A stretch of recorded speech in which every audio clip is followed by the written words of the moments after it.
Hey everyone, welcome back to the channel and welcome back to another video. In this video I wanted to talk about the 5 things that I hate the most about the 2022 Jeep Gladiator Rubicon EcoDiesel.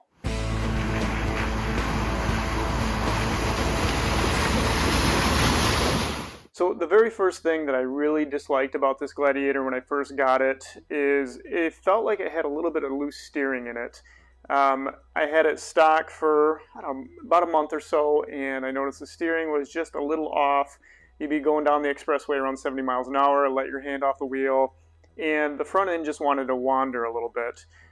I am not new to solid axle vehicles. I've had 2 previous Jeeps. I still have a Jeep Wrangler JKU. I know how a solid axle vehicle will drive, but this just seemed like it had more wander and play to it than my other Jeeps did.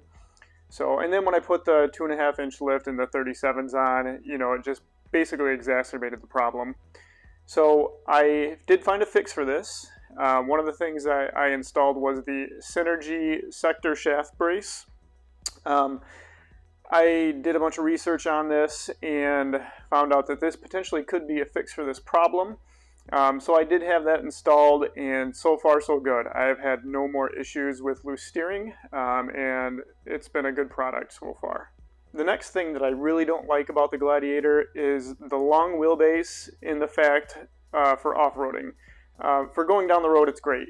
Smoother ride. However, when you're off-roading, the longer wheelbase really does suck.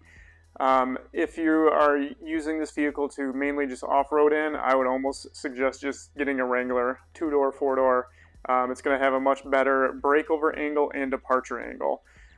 So the biggest problem I feel like with the JT is the departure angle. When we were off-roading last month, we were at S'more, and all the guys in the 2-door TJs and JKs, they were going through stuff that I just was not going to be able to get this JT through without basically having the back end of it just scraping.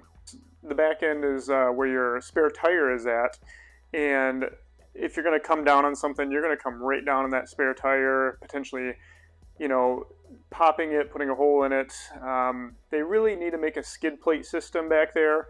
I've looked for skid plate systems for it. I really haven't found one, and I'm actually thinking about just building one. I found a couple things online that could be potentially good options to build one out. That's actually one of the next things that's getting done on this JT is we're doing skid plates on the underbody. The next thing that I dislike about this Gladiator, the back window. It's manual. It's, if you want to open it, you gotta, stop, put the vehicle in park, get in the back seat, open it up, and then get back in the vehicle. It's 2022. Come on, Jeep. Just make it automatic. Push buttons somewhere. Just run a cord back there. It's not that hard to make that thing automatic. So I think that's something that Jeep could improve on.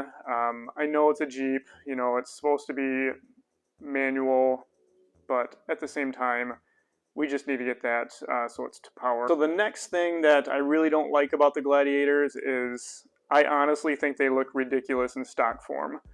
Not so much the Rubicon model. The Rubicon looks okay. I really feel like they should come with at least 2 inches of lift and 35s right out of the gate. Honestly, 37s. This is a 2-inch lift on this with 37s, and then once you put flat fenders on it, it opens up the wheel well so much. So 35s honestly would probably look small. So the non-Rubicon, so your overland models and your sport models, just with no lift, no tires on it, they don't look right. They look really low, they look really long. Yes, you can lift them, 2 to 4 inches and throw 35s to 37s on them, and they look great. But just from the factory, they do not look good at all. I did want to throw an honorable mention in is the fact that there's no brake controller in these Jeeps at all. Or these trucks at all. I know it's a Jeep truck. They're not made for towing, but they can tow. I believe the diesel is rated for 6,000 pounds. I want to say the max tow package is 7,650 pounds, I believe.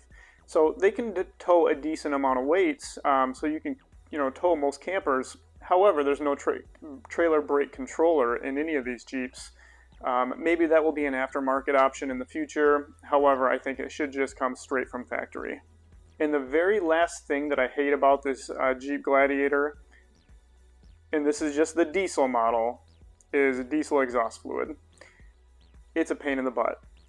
So I've only had to deal with the boxes one time. I lucked out and I was able to find a gas station that's literally 5 minutes down the road from me that actually sells DEF fluid right at the pump. So that's been my go-to when I need to fill up. It's a lot more convenient, it's a lot cheaper, and it's a lot less messy. So the boxes, I feel like, you know, they're about twice the price as what you'd find it at a pump. I just actually purchased a box for this video. It was $28 for 2.5 gallons. If I was to put 2.5 gallons of DEF fluid in at the pump, it's, I think, right around $4 a gallon, give or take. So you're talking $10, so less than half the price at the pump. So the DEF fluid, I know it can be deleted. However, if you do that, you're voiding your warranty. Maybe in 5 years when the warranty's gone on this, maybe that's something I'll look into, but as of right now, it's just something that we have to deal with. So that's it. That's my list of 5 things that I hate the most about the Jeep Gladiator Rubicon EcoDiesel. Is there anything I missed? Is there anything that you really dislike about these trucks? I know it's kind of a love-hate relationship with these vehicles. Some guys really like them, and then some guys really hate them. I'm not dogging on this vehicle at all. I love this truck. It's my daily driver. It can do most things off-road that I want it to do. If I'm going to be hardcore off-roading, I'm going to be in my 4-door JKU. That's, you know, bigger tires, bigger lift, better departure angle. But I feel like this truck can do 80% of everything that that Jeep can do as well. And this Jeep is just better for road trips. It's better for camping. There's way more room for storage, better towing capacity. So overall, it has been a great truck. Those are just the 5 things that, you know, I feel like, you know, we could have done better with.